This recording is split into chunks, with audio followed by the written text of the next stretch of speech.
For the past 25 or 30 years, it's been my privilege to be connected with HopeTree, previously known as Virginia Baptist Children's Home and Family Services, serving on the trustees and having a chance to work with staff and residents.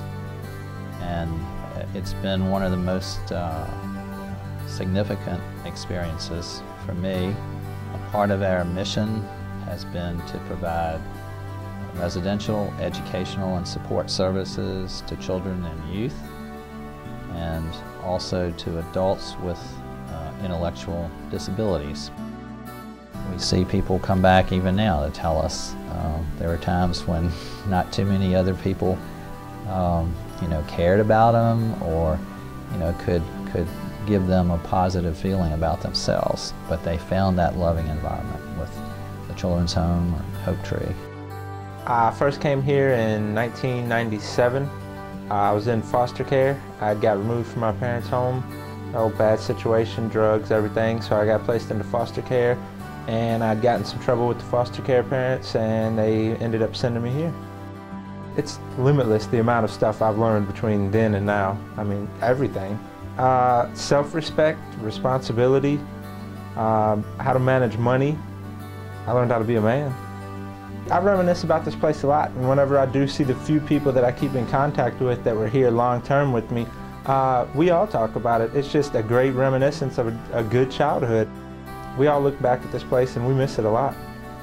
We had people here that we could count on, and people that weren't going to give up. I mean, even though we might have pushed them to the brink sometimes, or quite a few times, but they never gave up on us. So I'd just like to say thanks to everybody who didn't give up on me.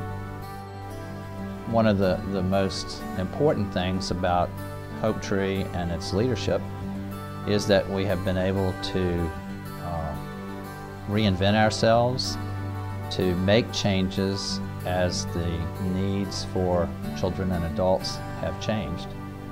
Because if we did not, we'd probably have an institution that had become a dinosaur. This ministry is here because of a need to incorporate the adults with intellectual disabilities into society, to recognize that they have strengths and talents and feelings just as everyone else does. It addresses a need that parents have to see that their loved one is secure in the environment that they would like to see them in. Greg came to us in 1992 after the passing of his family. He was our first resident here. We try to support people in doing things that are meaningful to them personally. Greg actually worked for several years in our cafeteria here on campus doing food service work and was paid for doing that. I think he found that a very meaningful career. Just a few years ago, as he got older, he decided that it was time to retire. And now he participates in a variety of activities that are available here on campus. He's done volunteer work in a number of different settings. I've been doing Meals on Wheels about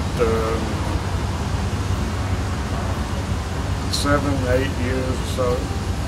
I like to take the food to the people who don't otherwise have it. Over the years, I would hear stories, I would read articles about folks who had very difficult situations to deal with and yet found a very warm and nurturing environment at the Children's Home or HopeTree.